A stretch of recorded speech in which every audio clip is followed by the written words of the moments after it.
Oh, thank you. I'm sorry about all the mix-up. I'm looking at your screen right now, and there's two different dates on there. So as soon as we get off that page, it'll be much better for everyone. Okay, counting down to 10. Okay, there we go. Let's go ahead and get started.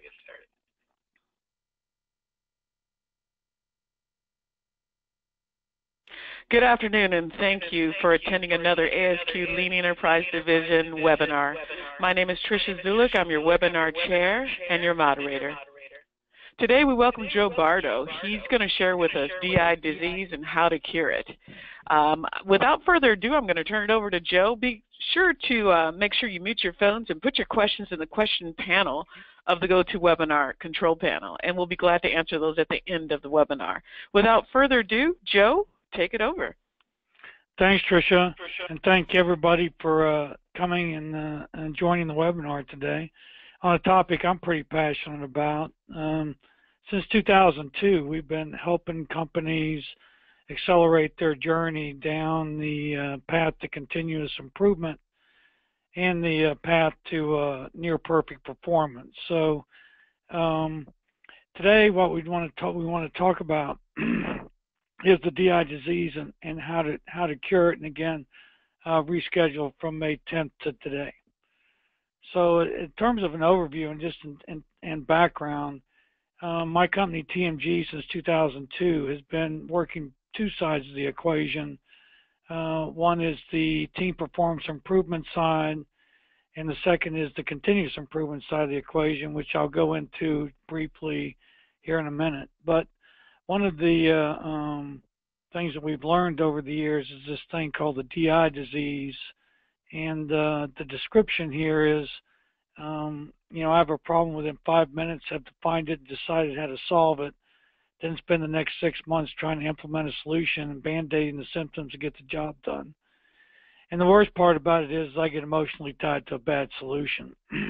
So if that resonates with any of you, that's what we're going to be working through here today, and how we put some tools in people's hands to help mitigate the impact of that condition. So our agenda today, over about the next 40 minutes or so, and then we will take a few questions. We're going to talk a little background, big picture thinking, specifically go into the DI disease, a mission statement on how to cure the disease, some strategic objectives, the tools, and then some Q&A.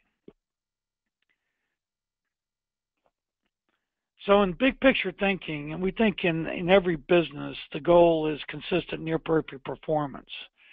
And it's really about aligning people to the process to be able to accomplish that business performance that we're all looking for across the value stream, which is basically defined as order to invoice.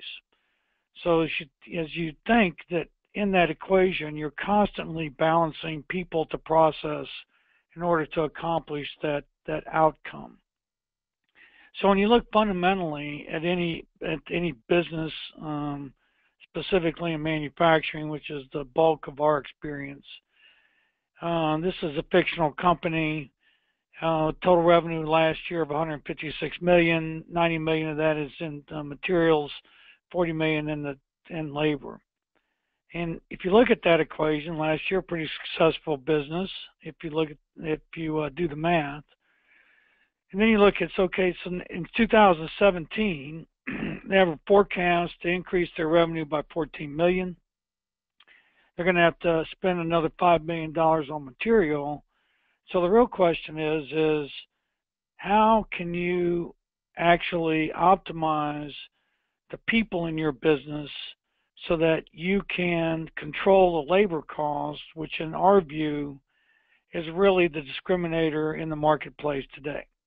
So this is the notion. So if you're in a low-performing business, in our experience over the last 4 or 5 years, coming out of the recession, is that often as our revenues continue to rise, we're seeing some interesting trends. Is that you would suspect that your earnings would also increase at a similar rate.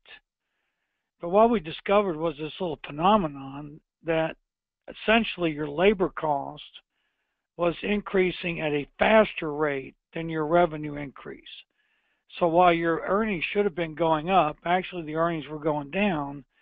And what we were calling this notion of we were just throwing labor at the problem.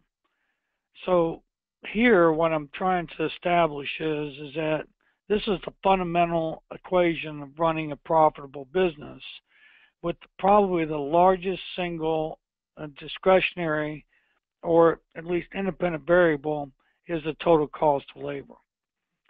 And so, but you always have to be in balance. So it's mission first. You got to get the job done. You got to deliver the products, but you got to take care of your people at the same time.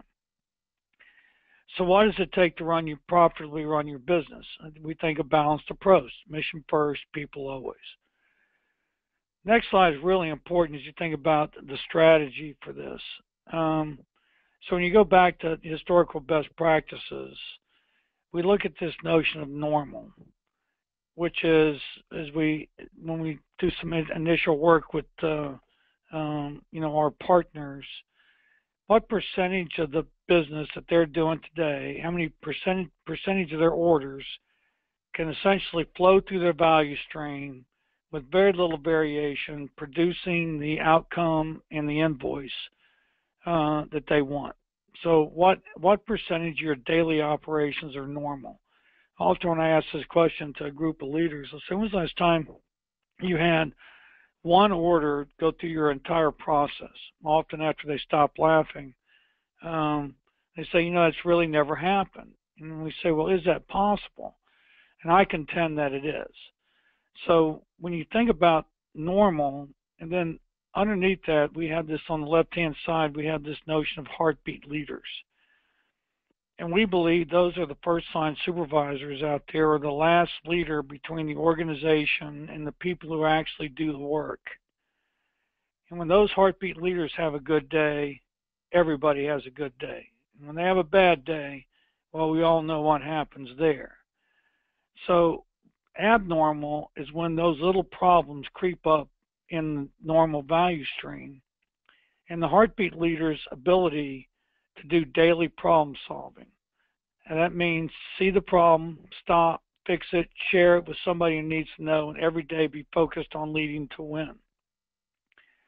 So if your heartbeat leaders are focused on taking out those variations by increasing their ability to do daily problem solving, then we can really focus our systemic challenges, which is the senior leader toolkit, which is now CPI, Operational Excellence, Lean Six Sigma program, capital expenses on how you actually do some investment in terms of recapitalizing your business, in terms of equipment, research and development. And then here, this notion of team is the long-term notion of team, which is succession planning. How do you incentivize the workforce?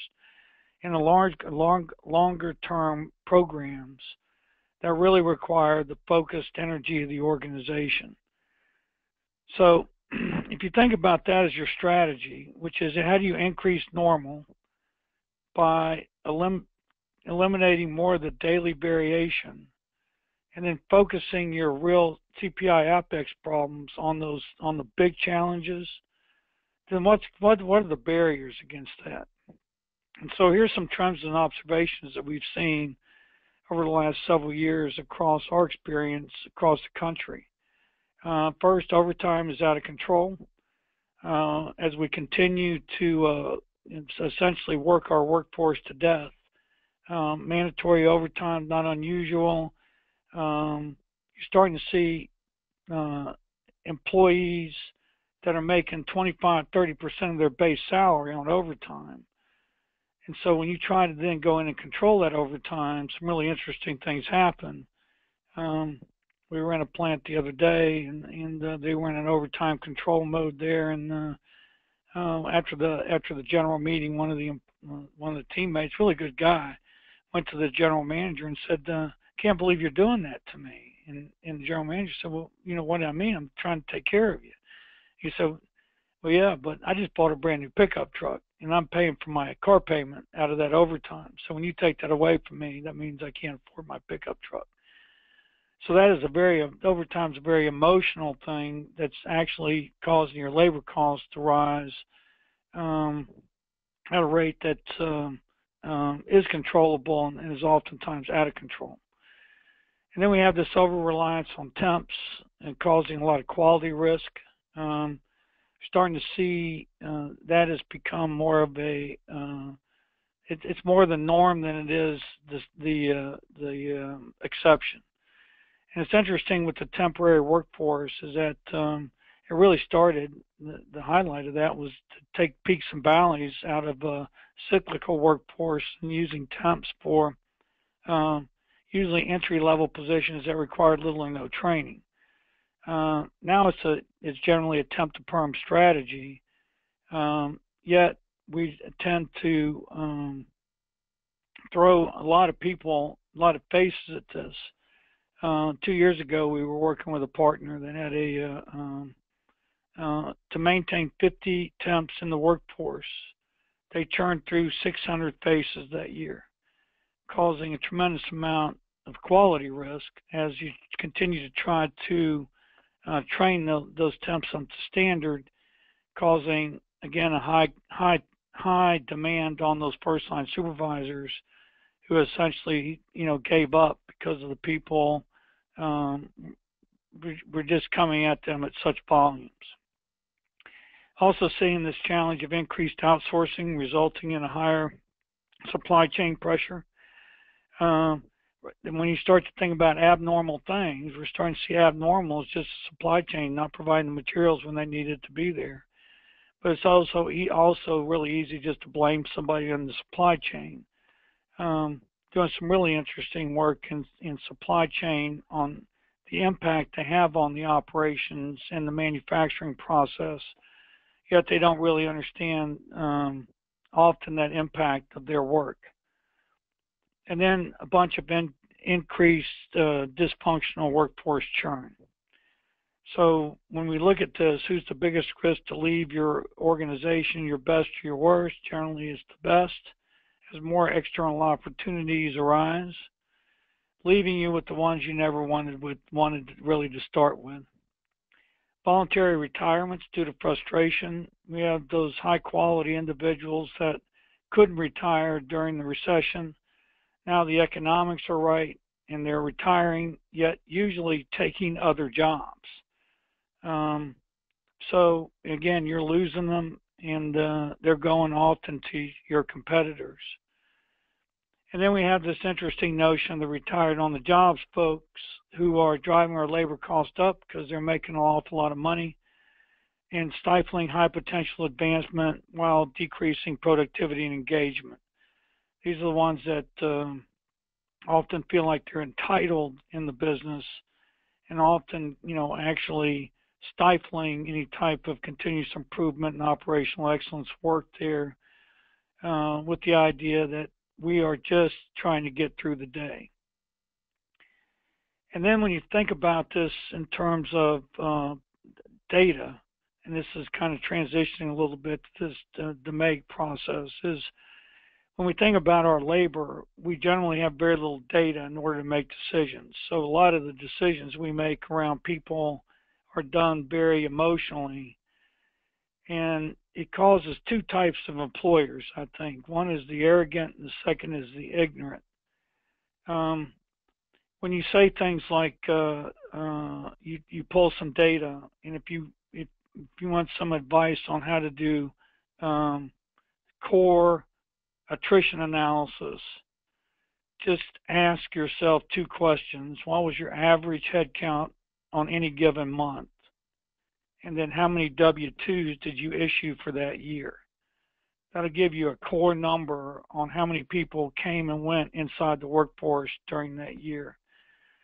So when you say things like you're experiencing a 40 or 50% turnover, especially for people in their first year on the job, an arrogant employer will say, well, you just can't find good people these days. The young people don't want to work. There's always some reason. The ignorant employer will say, I had no idea. and that's a problem, and I think I need to go fix that. And so I think in that category there is understanding that there is data, and data will tell you a story, but there seems to be a lack of data in the HR business. Then, of course, we've got those interesting people called our customers, who significantly are increasing their demands in terms of cost, schedule, quality, and the embedded safety aspects of those things. So they continue to want it faster, better, cheaper, causing a lot of pressure on our organizations, which causes the next trend, and that is the senior leadership tactical focus, creating this, what I call leader compression. So when you're working every month to the end of the month, if you're working to every quarter into the quarter, and you're seeing that, it causes a phenomenon I call 5-year-old soccer, where wherever the problem of the day is, you'll see everybody from the plant management down to the first line leader. You got and then obviously who's going to win that argument every time is the plant manager, who's really good at solving those problems, minimizing all the leaders between the plant management and the people who should be solving it, which obviously are those heartbeat leaders. So that compression ends up causing this kind of culture or environment of heroic efforts. Every day, I don't need a plan. I'm just coming, and whatever's going to happen is going to happen, and we'll just figure it out. And these heroic efforts are creating exhausted, demoralized, underperforming leadership, specifically at the heartbeat leader level, across the business, who now seem to be working harder than ever, but not making much progress. And when you think about this, the quote there is, we seem to be solving the same problem over and over and over again. So with these as kind of the backdrops, we start to think then about a couple truths. The truth number one is that when you start thinking CPI Operational Excellence, you're either doing one or two things. You're making it better, which is increased first pass yield, decreased scrap, decreased material cost, or you're making it faster, so you can have quicker delivery times and decreasing your labor costs. So when you think truth number one, and then with those mitigating factors in terms of trends and observations, creates what we call the DI disease. So what is the DI disease? So the DI disease is we define and then implement. And this goes to that notion that we discussed briefly at the beginning, is being a trained engineer myself, taking 3 or 4 minutes to decide what the problem is, and then to start trying stuff to fix it. And then over the years, what we find is that we're just fixing the fixes. And I'll just give you a short example. One of the classes that we taught recently with one of the most senior engineers in the business, 40 years on the job, had voluntarily joined the Greenbelt class. And when the vice president of engineering, who trained under him, asked him, said, well, why did you take the class? And he said, well, I'll tell you why. He says, I've been working this part for 15 years. And every time we'd have a problem, all us old guys would get together and we'd kind of draw on point, draw on the dirt, and say that, well, this is what's going to solve it, and we go out and try it. He said, I'm getting ready to retire next year, and I thought that since after chasing this part for 15 years, I would try something new, because I really am passionate about my business and what we do here, and I don't want to pass on that problem to the next generation of leaders. So I worked through the whole to make process, and he said, for the first time in 15 years, I really feel like I've got a control and an understanding of why this part is so variable. So it goes to the notion of, if you have the DI disease, first you got to recognize that you have it, and then second, you got to give them the tools to understand how to cure the disease, which is the DMAIC problem-solving roadmap that we all know so well. So all this is kind of mom and apple pie, right? I mean, we all know that the DMAIC process is a proven process for us to be able to systematic solve our problems with Lean, Six Sigma, and the theory of constraints notion. So problem number 2 then. So as we work through this and everybody's been trained, is are we really, if we are really interested in running a better business, that means making more money by making parts faster or making them better, am I interested in projects completed or people trained? And I'll tell you that we've spent a lot of time over the last 10 or 15 years focused on a flawed hypothesis that if I train people and then certify them, that they're going to then use those tools to do better every day. Our experience has been kind of the opposite. I think one is sometimes it does happen, that people will just go through the training, they will intuitively get it, and they will have the courage to be able to go back to their businesses and do their jobs better. But I do think, though, that the companies that are getting this now is that people trained as a process metric. What they're really interested in is getting projects completed. So this is an important notion as we begin to change the idea of how we truly implement a CPI or OPEX program, is that when you go into a P&L leader's office and you ask him how many people he needs to have trained, he'll generally start to think, oh my God, how much is it going to cost and how long are they going to be off the job? But if you ask him or her, how many projects they need to have completed, they'll generally be able to give you 15 projects off the top of their head that need to be accomplished, but have not had the time or the resources to get those things done. So when you think about Truth 1 and 2 and then the DMAIC process, we developed this mission statement, which says that it's more about the support to the P&L leader, and then how does training support that mission? So we have developed a mission that's twofold. One is that really the center of gravity of your training and support program are not the folks that are being trained, it's the ones that are previously trained. So we want to design a program that gives P&L leaders programs leverage so they can leverage their previously trained Six Sigma Greenbelts and Lean Bronze Belt to complete more projects using a DMAIC toolset, and continue to load that pipeline with new Green and Bronze Belts to increase the plant manager's capacity and capability to plan and execute more projects while they're conducting normal operations. So again, we're back to the strategy. If we can get heartbeat leaders solving more day-to-day problems, and then I can take these resources to actually focus on solving projects, then I'm on a path to consistent near-perfect performance. So what were the 5 strategic objectives? One is we know we've got to move from this idea of tribal knowledge to increasing use of the DMAIC data-driven problem-solving tool set in leaders' ability to do their daily work. I'm a retired Army officer, and one of the things that for 20 years that I was in the military that was always common was whenever Army officers sat together and talked about a problem, we always talked about it using the same language, and we talked about it using the same problem-solving process.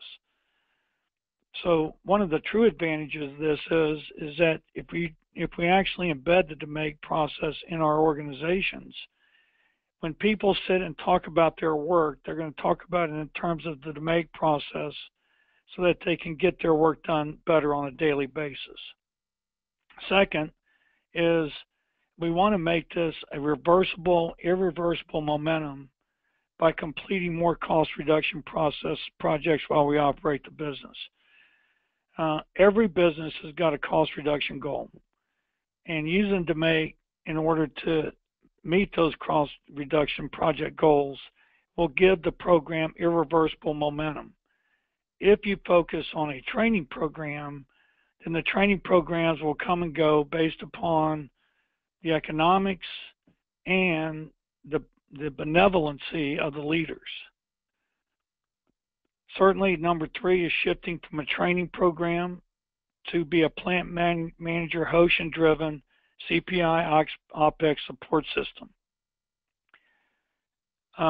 Certainly, you've got to realize return on investment by becoming more proficient with the DMAIC tool set as more projects are completed year over year. So essentially what you see here is with your center of gravity as projects completed, not people trained, then the people that you train this year will continuously do projects. They will get more proficient at doing those projects over time. Then about 3 years ago, we hit upon probably one of the biggest reasons for success of this program was identifying and developing current and future leaders. So I'll tell you a quick segue. One of the young leaders, we were doing an outbrief one day for his project, and he was a young leader who had been a welder, and now he was a welding foreman. He started in the organization as a temp. He was a temp for 5 or 6 years, finally got converted full-time, was a full-time welder for 3 or 4 years, and then about a year ago, at that time, was promoted to a first-line supervisor.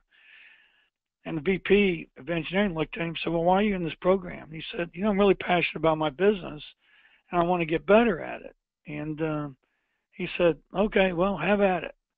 And that young man did a project on a DMAIC project, Six Sigma, around reduction in argon gas in his area that had a first-year cost savings of $500,000.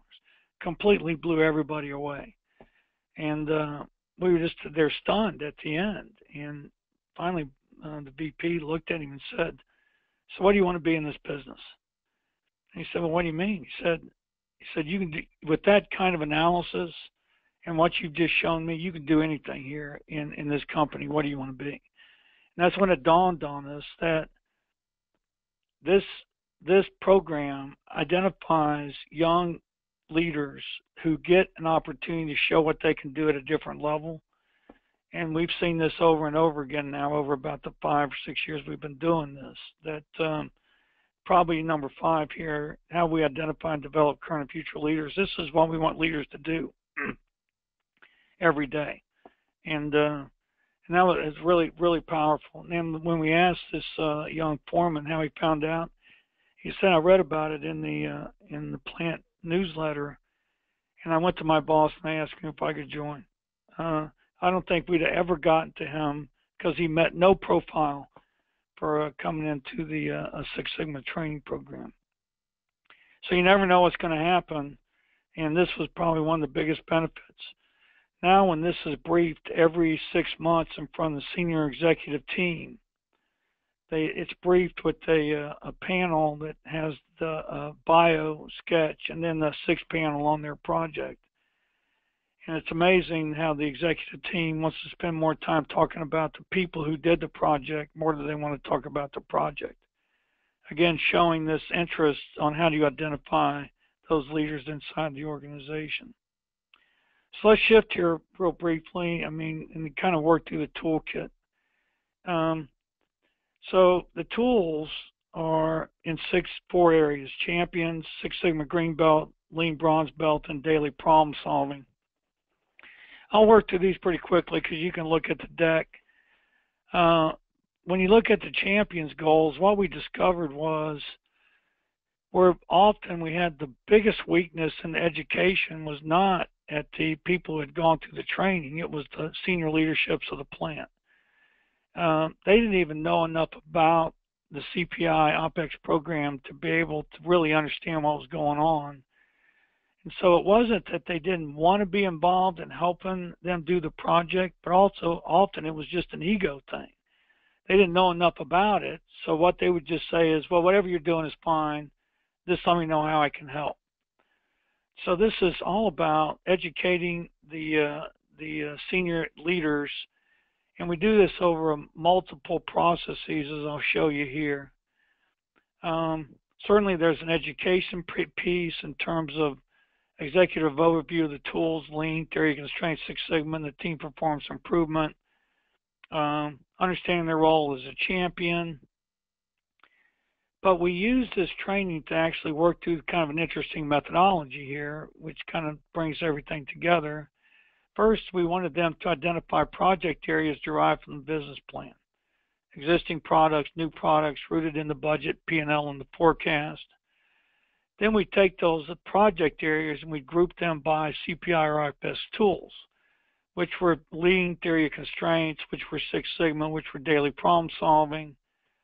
Once we identified the areas, then we would start to look at the candidates that we wanted to work on those projects.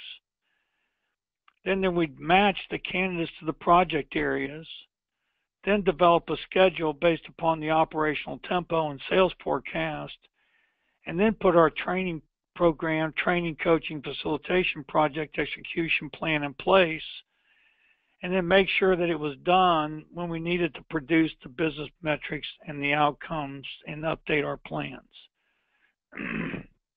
So an example here is Guerrero was the Six Sigma Greenbelt candidate. His leader was Ken Smith. There was his project area. When the schedule was, what we were thinking the projected outcome was and the status. And then often what we were seeing was sometimes people were working on a project that actually wasn't in the production schedule, which caused, really non-value added activity while they're working on a science fair project that had no real value to the organization. So if you then looked at once you had that schedule and you were looking at the different areas, then here's the Six Sigma Greenbelt program, which again was broken up into a 6-month cycle. There's an ASQ certification. It's based upon the ASQ body of knowledge, so they go through that certification. For most of our partners, the ASQ certification is done independently at the end. Students can say, I want to do that, but they also are certified internally to the organization. But they're doing their project actually in conjunction with the training, and we try to move it about 30 days apart. So next slide has to do with the, kind of a notional schedule. We try to get those charter reviews done early, obviously because we've already selected the project areas. One of our lessons learned early on in the program is that we would allow the candidates to choose their own projects. And we were very frustrated with that early on. They often chose a project that they could do by themselves, often at the edge of the organization with the goal they wanted to get certified. And then we wondered why nobody was paying attention. So obviously, better planning, better focusing up front significantly improves execution. And you'll see the schedule there. Most important is the final project report outs. When the senior leaders will actually sit and take those report outs, and then there's a certification at the end. The Bronze Belt program, the next tool, obviously this is about making parts faster and with less labor cost. This is a 6-month program as well. Starts with 5 days of training, then 2 rapid improvement events using the 9-week process, 1 week for kickoff, 3 for planning, 1 execution, 3 for sustainment, and then a report out. First one, the lean black belts are leading and teaching. Then the second group, they're broken up into 5 teams of 2. Another 9-week cycle, lean black belts are now coaching, and then mentoring. At the end, they break up again and usually reverse the roles. We've had really good success with choosing a leader from an area and then a high-performing teammate. So we have 5 leaders and 5 teammates in the same area, kind of like a good buddy system there. And then so at the end, you get 12 rapid improvements done in what we call narrow and deep, results focused. So we figure if you after 12 events in some very specific areas, you're going to see some real savings there. Next slide has to do with the just the training outline for the bronze belts, and then the 7-week RIE roadmap that's kind of standard across the space. And then again, how we keeping score? So here's a track on Buchanan. This project area was on a facility electrical bill, and it was done back in 2017 with a $300,000 reduction. Some interesting areas in terms of maintenance repair parts. Specifically goes directly to removing a big number off of the books, and then just missing tracking tags in the center, just some examples. And then we also built a green and bronze belt performance assessment, and this is their ability to lead projects. So it's not using the tools, but we looked at 4 what we call mission essential tasks for what does it take for a good green or bronze belt to be able to accomplish in order to really show that they can move the needle on a project. First was technical competence, which basically is that they understand the tools and could use them. Second was focused on results, where they actually move in the project and focusing on the right metrics, and actually having a good solid discussion on what the metrics should be so that they could maintain the interest of the senior executive. Runs a good project, which is project plan. In fact, we've now implemented about a 1-day training project with an upfront for both the lean and the Greenbelt programs on basic project management, how to form a team, how to educate. We often train them, but their teams have to come from their peers, and then they have an obligation to train their teammates as a part of their project. And then finally, which is builds teams. Most of the people that are on their team often don't actually work for them, so they've got to actually go and pick the right teams, engage those teams, run good meetings, et cetera, and we do this independently and then provide that feedback along with their project reports at the report outs. And then what we have is the real center of gravity, which is the previously trained greens and bronze belts. So the notion here is everybody who's gone through the training, their payback for their training is that they have to do 2 projects a year, either in lean or Six Sigma. And they're managed with the same rigor as the people that are going through training. Projects are approved, they're assigned, and what we have is essentially a self-licking ice cream cone, which is we continue to build the capacity to do more and more projects using the DMAIC process. And again, this continues to be on this journey of consistent near-perfect performance, which is getting us more to the normal daily operations, flow, and then obviously all the economic performance at the end of that. And then finally, we have this daily problem solving, which is probably the gulch of this, is that how do high performance teams know they have a problem? They know the score. And I use this picture here. It's kind of hard to read, but it's probably one of my best case examples of a visual workplace. Every morning, you look at the monthly shipping goals, that's 30 days there, and it says every day how many projects have to go out the back and what their invoice numbers are. So every morning that team comes to work, they see what the schedule is. At the end of the day, they have one of their teammates fill up that left-hand thing with some yellow ping pong balls, so showing that where they are in their monthly production. Safety's on the right. So it's always what they talk about at the beginning. And then on the left in the red trash can is the scrap reduction or the scrap from that day. So when you look at this, everybody knows the score. If you know the score, you understand where your problems are. One of our challenges is that we keep solving the same problem over and over again. It's not affecting the score. So this is basically a 3-month process where the first month we actually do 16 hours of training on Lean 101 and daily problem solving. You can see every leader, and this is mostly operational leaders, even though we're doing it some in supply chain and some other areas now with some really incredible results. SIPOC, Tim Woods U, what's normal and abnormal, technical competence, which is understanding the work, root cause analysis, some coaching techniques. And then on month 2, each of those people come back with somebody on their team and have to brief their leadership team on their SIPOC and their opportunities for waste elimination. And then month 3, they come back and brief the daily problems that they've solved and a sustainment plan. So we've looked at 4 tools. That's senior executives with the champions training, Six Sigma, which is about making better product, better parts, the Lean Bronze Belt, which is about making more of them, and then daily problem solving, which is about eliminating the bottlenecks and flow and creating more parts faster.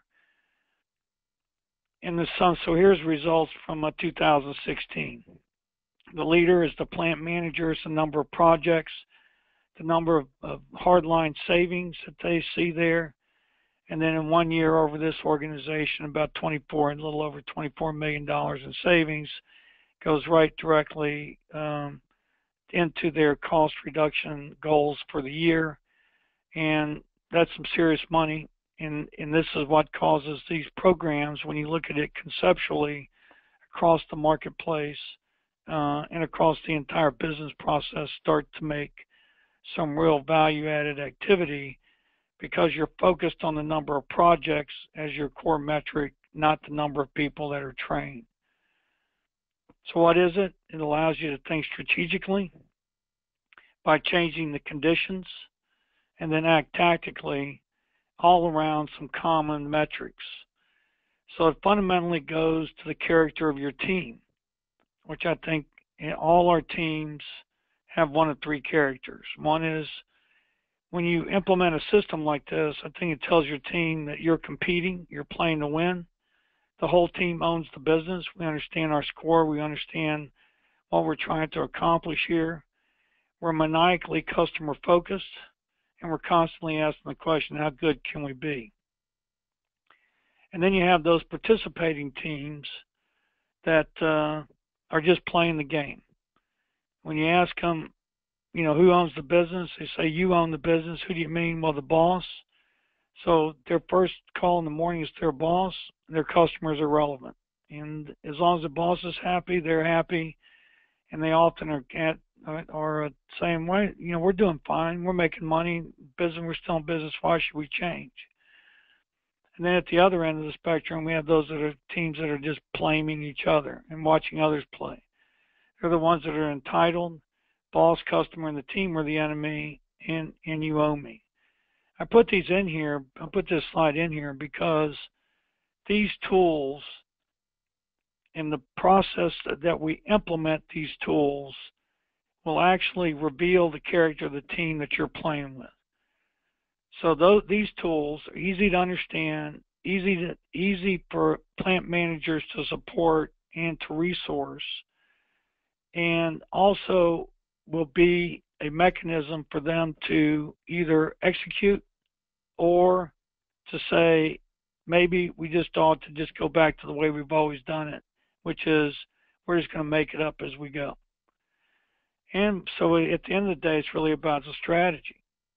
So are we getting more normal by empowering leaders with daily problem solving, so we really focus our big efforts on Lean, Six Sigma, on the big challenges that we have facing our businesses every day? And then the bottom line here is, are you running the business, or is the business running you? I contend that today the business will never run out of things for us to do.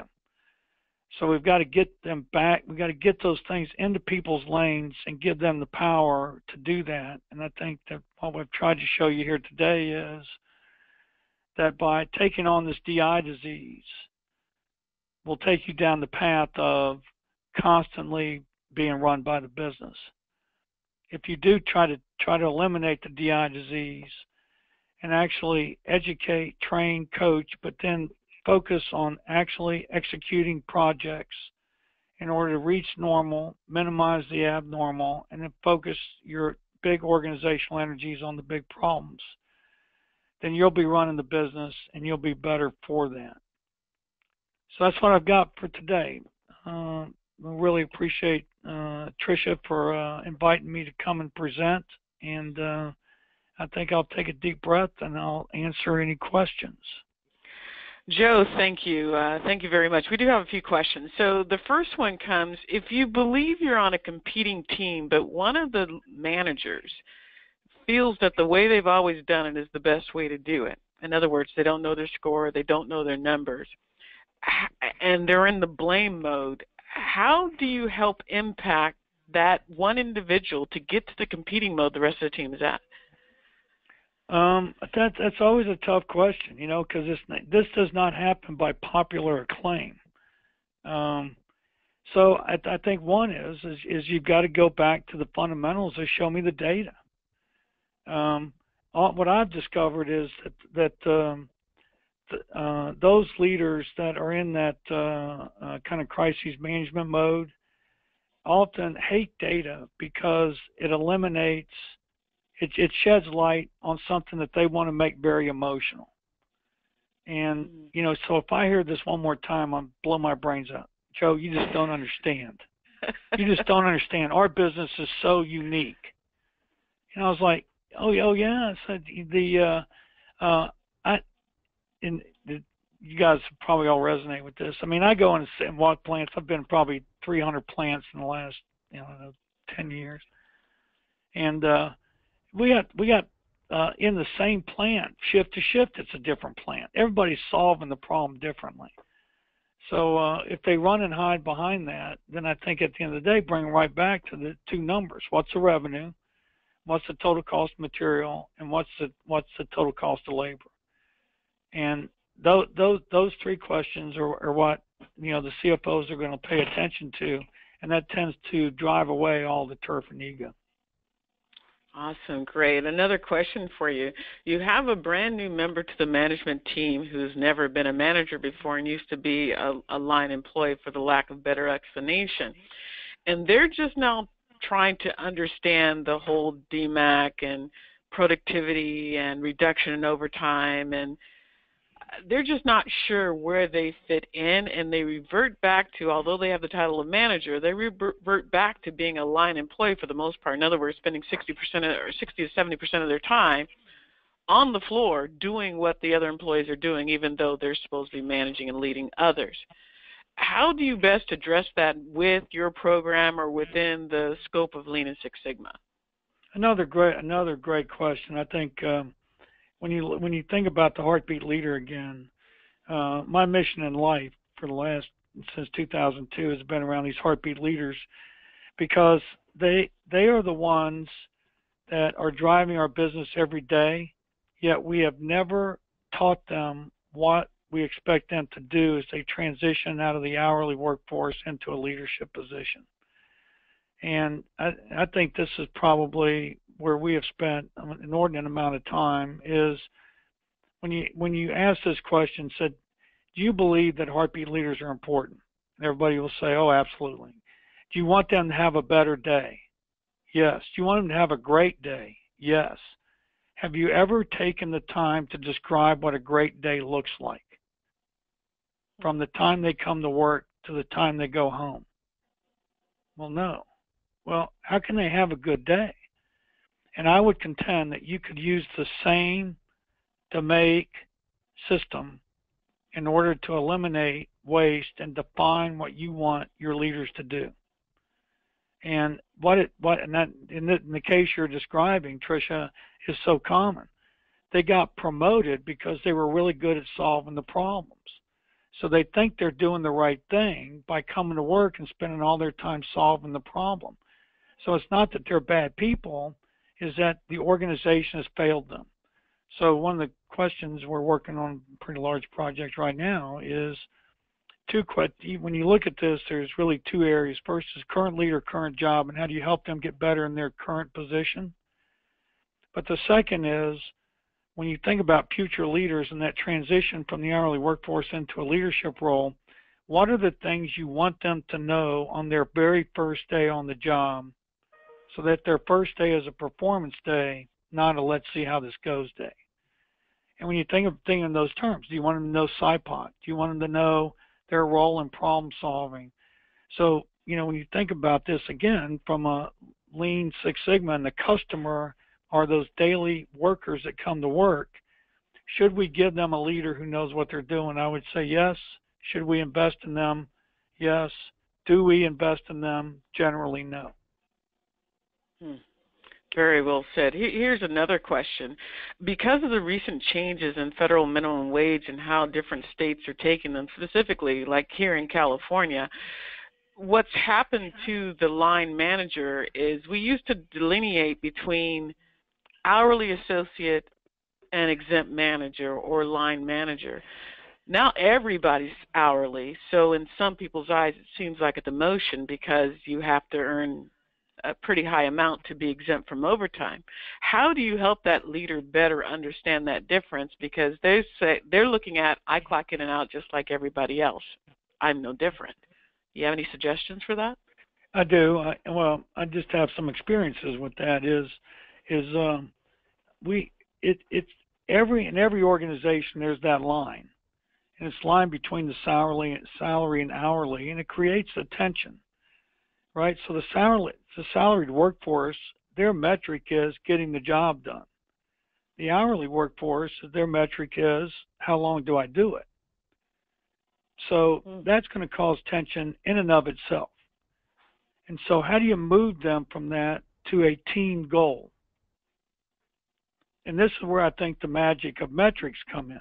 I mean, so one of the challenges we often have is, can the leader stand up in the morning and be able to articulate to his team, today we need to make 10 to win? If we're able to do that and we can map that to the actual economics, then we're not competing against how long do I work when now this overtime situation comes into play and all those other rules around the economics.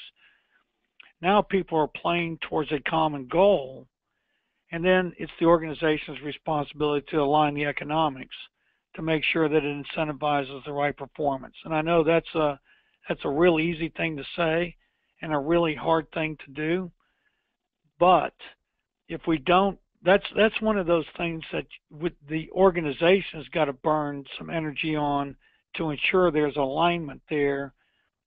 And it's a hard nut, but it has to be taken on in order to understand the motivation of the people out there that are actually doing the work. Wow. Very, very well said. That looks like all the questions for today. Joe, I want to thank you again on behalf of ASQ Lean Enterprise Division for presenting to us today. You gave us a lot of information on how to cure the DI disease and how to take on your programs and help our organization. So we do appreciate that. I want everybody out there to stay tuned for the next ASQ Lean Enterprise Division webinar. You can connect with us on LinkedIn or follow us on Twitter or register right online. Again, thank you again, Joe. Thank you to our participants. Everyone have a great day. Thank you.